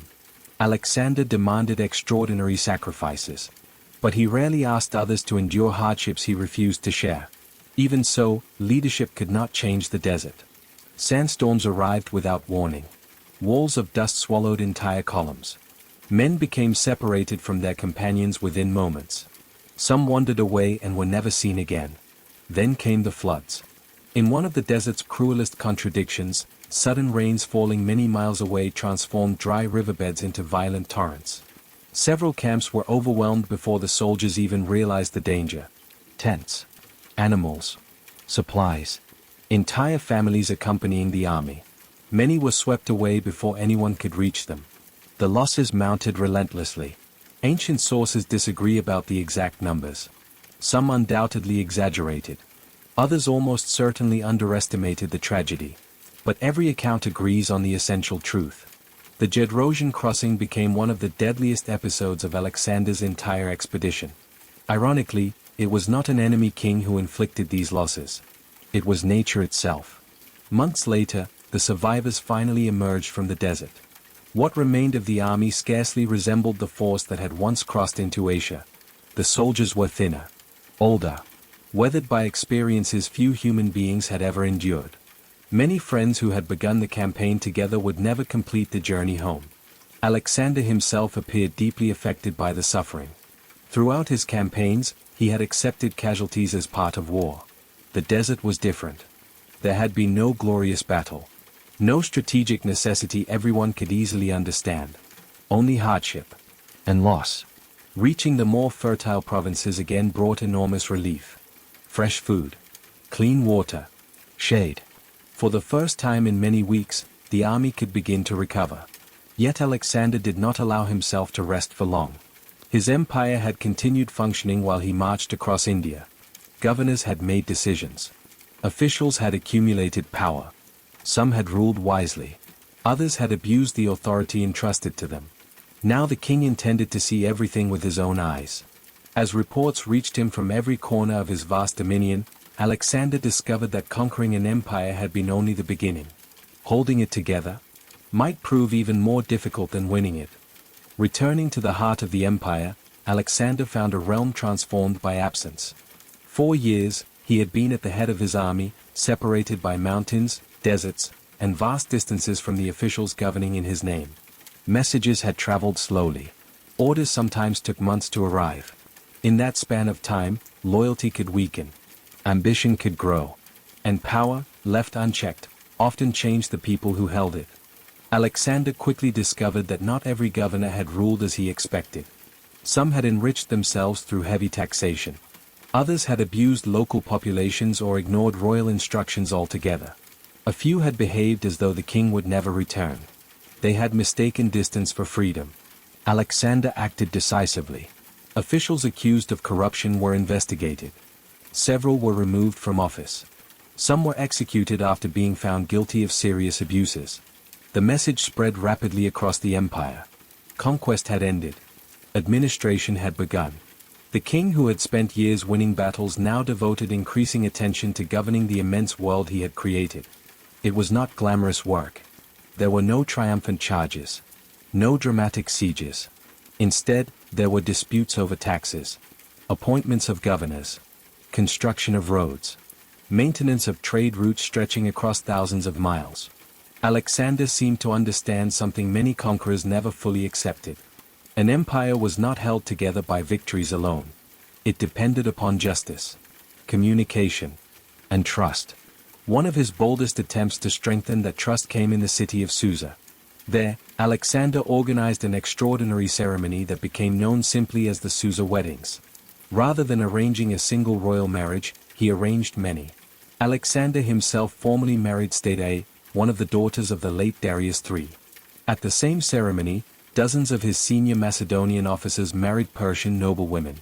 Thousands of ordinary soldiers who had already taken local wives also received generous gifts from the king. To Alexander, the event represented far more than celebration. It was a vision of the future.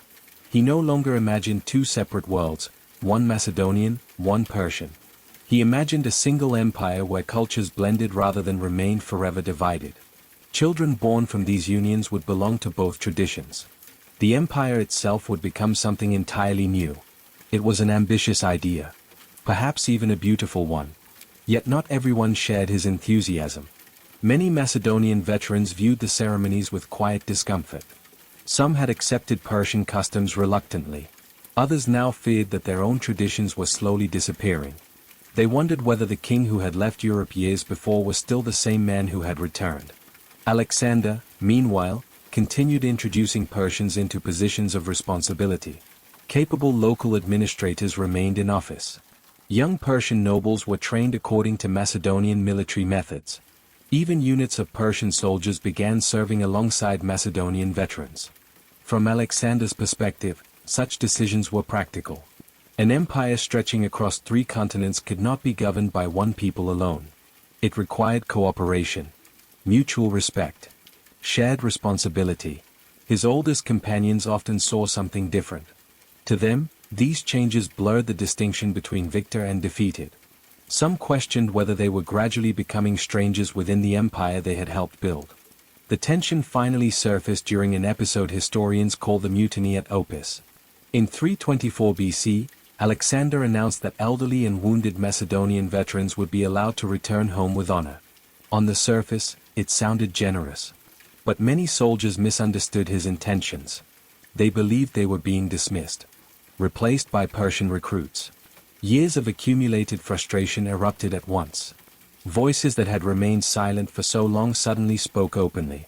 For one of the very few times in his life, Alexander stood before an army that openly challenged him. He responded with unmistakable anger. Ancient historians describe a speech unlike any he had delivered before.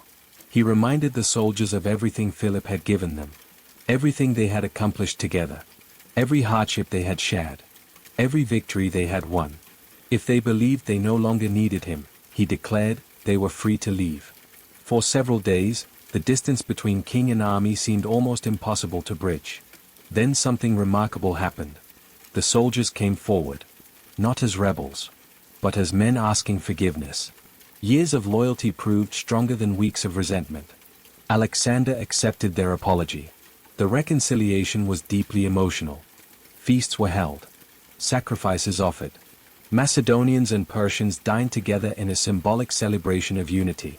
For a brief moment, Alexander's dream seemed possible. A single empire, many peoples, one future. Yet beneath the celebration, time continued moving quietly forward. The greatest campaigns had already been fought, the longest journeys completed. Without realizing it, Alexander was approaching the final chapter of his life. Not on a battlefield, not beneath enemy walls, but in the magnificent city of Babylon, where new dreams were already beginning to take shape. Babylon welcomed Alexander once more with the confidence of a city standing at the center of the world. Years earlier, he had entered its gates as a conqueror. Now he returned as its unquestioned ruler. From its palaces and temples, roads stretched in every direction across an empire larger than any the ancient world had ever known. Messengers arrived daily. Governors requested decisions. Engineers proposed new projects. Explorers described lands that still remained unknown. For the first time in many years, Alexander was not racing toward another battlefield. He was planning the future. And his plans were astonishing. Ancient sources suggest he intended to strengthen the empire's roads and canals. He discussed expanding trade between East and West. He prepared new expeditions, perhaps into Arabia. Some later writers even imagined ambitions reaching farther still, though those claims remain uncertain. What is clear is that Alexander did not believe his life's work was complete. Conquest had occupied only one chapter. Building a lasting empire would occupy the next. He inspected harbors, commissioned new ships, received embassies from distant peoples eager to establish relations with the world's most powerful king. Babylon had become a crossroads unlike any before it. Greeks, Persians, Egyptians, Phoenicians, Bactrians, Scythians. People speaking dozens of languages now walked the same streets. In many ways, the city reflected Alexander's greatest dream. Not an empire of isolated nations, but a meeting place of civilizations. Yet amid these preparations came a devastating personal loss. One of Alexander's closest friends, Hephaestion, fell gravely ill. Their relationship had lasted since childhood. They had studied together under Aristotle, campaigned together across continents, shared triumphs that few human beings could ever imagine. Ancient writers often struggled to describe the depth of their bond. Some compared them to Achilles and Patroclus. Others simply accepted that no companion stood closer to Alexander. When Hephaestion died in 324 BC, the king was overcome with grief. His mourning was profound. Ceremonies were ordered across the empire. Magnificent funeral honors were prepared in Babylon. Alexander reportedly refused food for a time and remained withdrawn from those around him.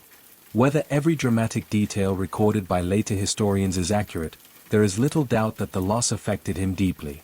For perhaps the first time since leaving Macedon, Alexander faced an enemy against whom courage offered no defense. Death had claimed someone he could not save. No army could defeat it. No strategy could outmaneuver it. No determination could reverse it. The empire continued functioning. Plans continued moving forward. But those closest to Alexander noticed a change. He seemed quieter, more reflective. The endless drive that had carried him across continents remained. Yet beneath it lingered the unmistakable weight of sorrow. Even so, preparations resumed. Arabia became the focus of increasing attention. Surveyors studied routes. Ships assembled along the rivers. Officers discussed logistics for another ambitious campaign. His companions had learned never to assume they had reached the end of the journey. If Alexander still breathed, there was always another horizon. Then, in the early summer of 323 BC, something unexpected happened. Alexander became ill. At first, the symptoms appeared unremarkable. A fever, fatigue, Nothing unusual for a man who had spent years campaigning through unfamiliar climates. But the fever did not disappear. Day after day, it grew worse. Ancient historians describe him continuing to discuss military plans even as his strength faded. Gradually, walking became difficult. Then speaking.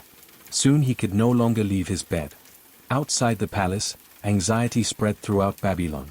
The soldiers gathered, desperate for news. Rumors multiplied with every passing day. Some claimed the king was recovering. Others whispered that he had already died. The uncertainty proved almost unbearable. Eventually, Alexander's officers carried him where the army could see him. Unable to address them with the powerful voice that had once inspired charges across battlefields, he simply raised his hand in greeting. The soldiers filed silently past.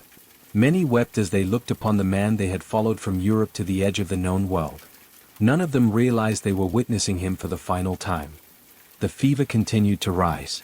Ancient historians disagree about its exact cause. Some believed it was malaria. Others suggested typhoid fever. Over the centuries, countless theories have appeared, ranging from old wounds finally taking their toll to rare diseases, alcohol, or even poisoning. The truth is that no one knows. The surviving evidence simply does not allow a certain answer.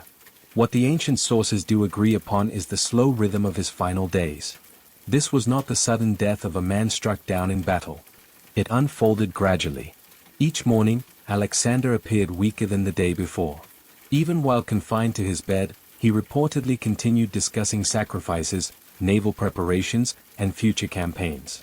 His mind remained fixed on tomorrow. His body no longer followed. As the illness progressed, speaking became increasingly difficult. His generals gathered around him, searching for reassurance.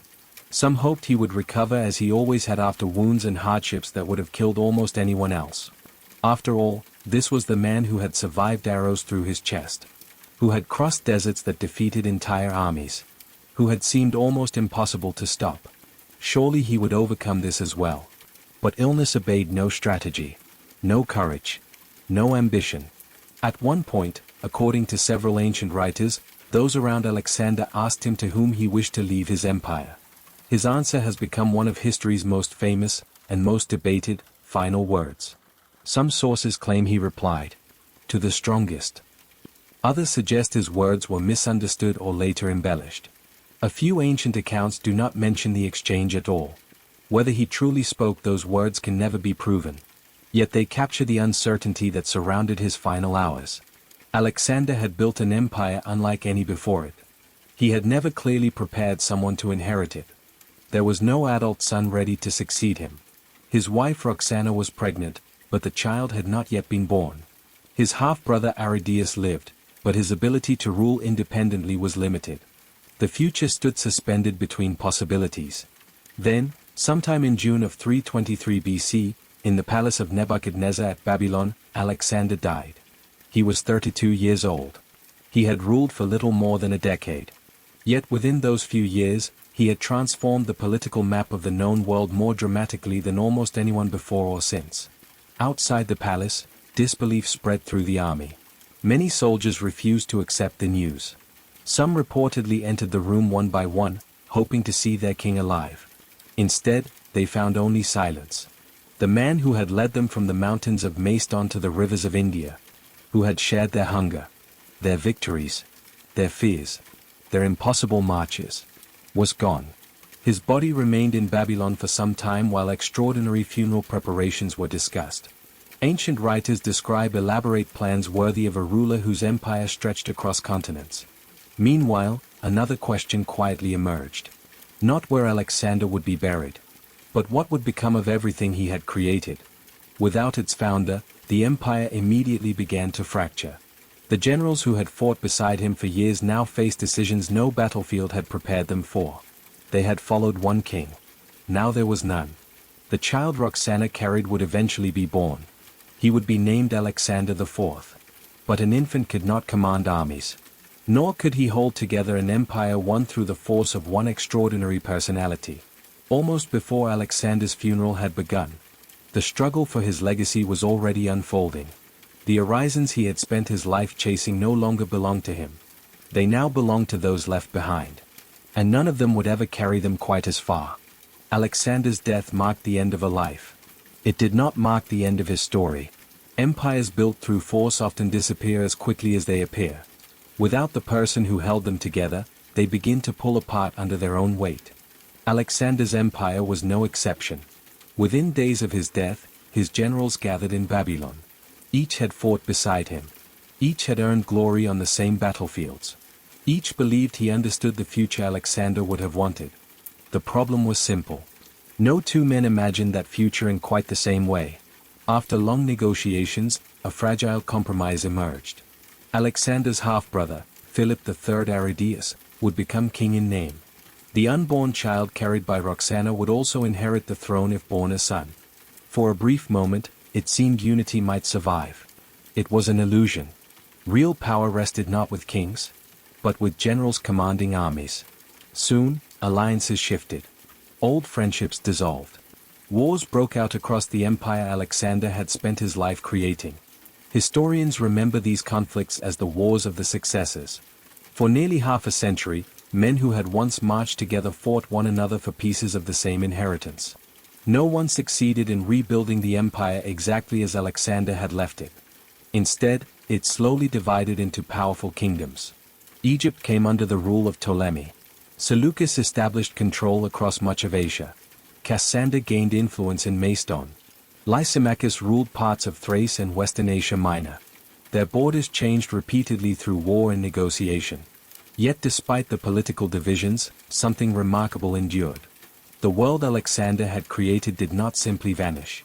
It evolved. Greek became the common language across vast regions stretching from the Mediterranean to Central Asia. Merchants traveled farther than before. Ideas crossed borders with increasing ease. Scientists, philosophers, artists, and engineers found themselves living in cities where different cultures met every day. Nowhere reflected this transformation more clearly than Alexandria in Egypt. The city Alexander had marked out upon the sand continued to grow long after his death. Its great library became one of the greatest centers of learning in human history. Scholars gathered there from every corner of the known world. Mathematics, astronomy, medicine, geography, literature. Knowledge itself found a new home within the city that carried Alexander's name. His military victories had changed maps. His cultural legacy changed civilizations. Greek art blended with Egyptian traditions. Persian administrative ideas influenced Western governments. Eastern religions traveled west. Western philosophies traveled east. The Hellenistic world that emerged after Alexander became something entirely new.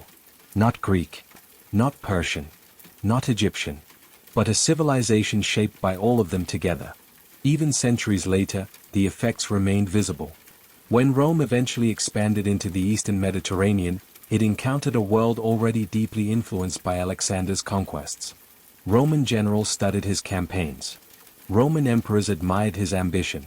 Julius Caesar reportedly stood before a statue of Alexander and reflected that, at the same age, he himself had accomplished far less. Napoleon carried books describing Alexander's battles. Military academies still study them today. Yet perhaps the most fascinating part of Alexander's story has never been the number of battles he won, or the size of the empire he conquered. Those records have been surpassed. Other rulers governed larger territories. Other empires lasted longer.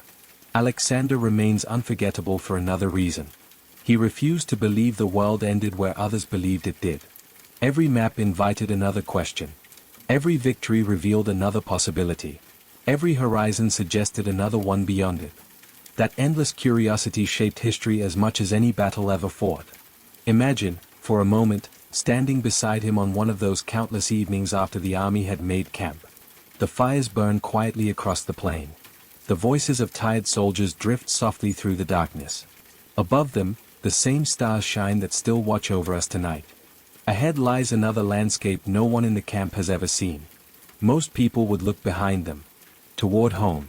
Toward everything already accomplished. Alexander almost always looked ahead. Toward what remained unknown. Perhaps that is why his story continues to endure more than 2,000 years later. Not because he reached every destination. He did not. Not because he conquered the entire world. He could not.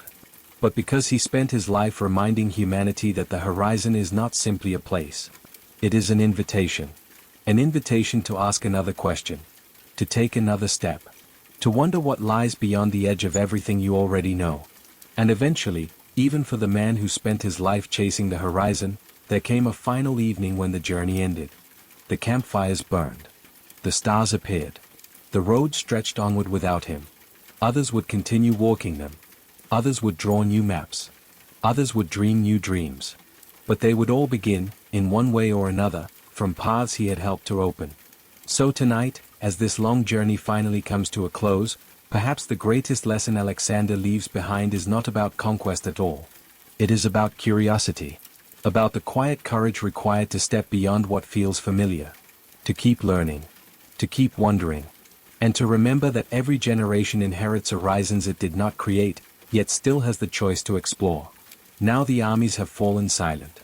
The banners have disappeared into history. The roads across Asia have grown quiet once more.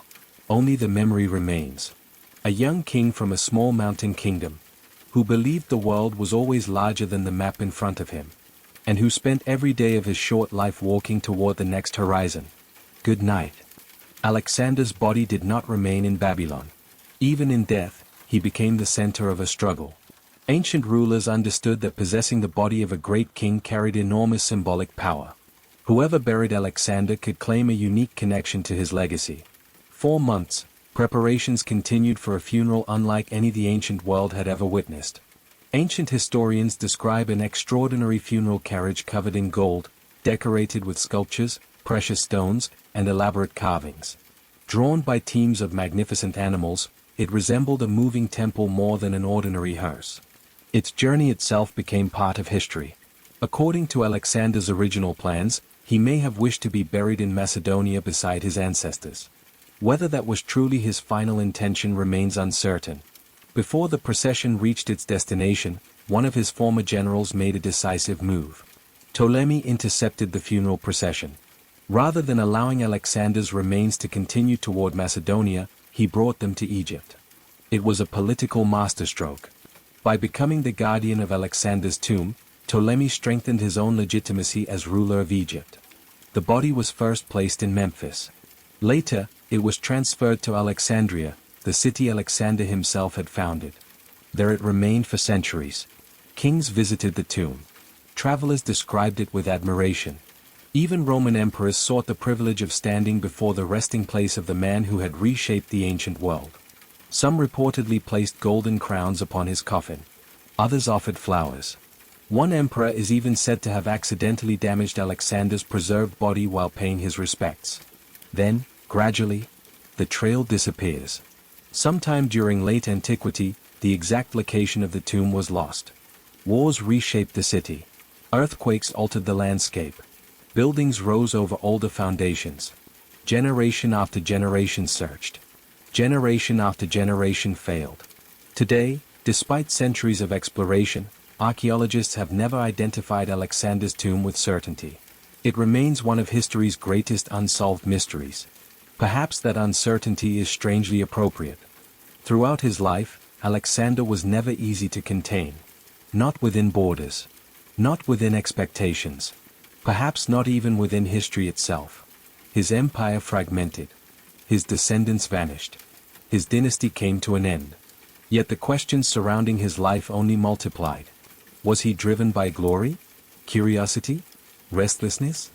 Did he seek immortality through conquest? Or was he simply unable to stop moving once the journey had begun?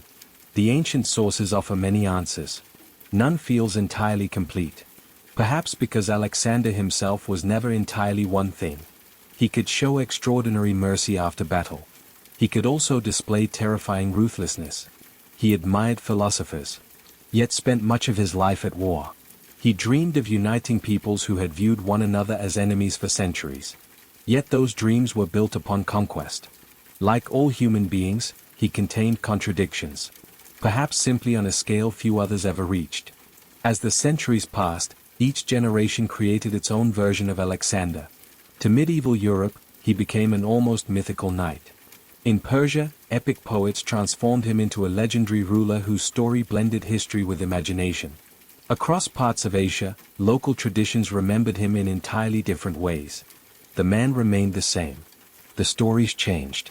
That, perhaps, is the final destiny of every extraordinary life. History preserves the facts. Memory reshapes the meaning. And somewhere between the two, a legend is born. Now, the roads that once echoed beneath the marching feet of Macedonian soldiers have long since fallen quiet. The great cities still stand, though many wear different names. The rivers continue flowing toward the sea just as they did more than 2,000 years ago. The mountains remain.